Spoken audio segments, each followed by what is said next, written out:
находимся на мысе Фиолент.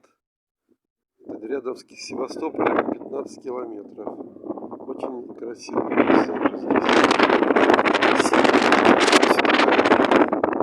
Вот на море, видите, рядом такая.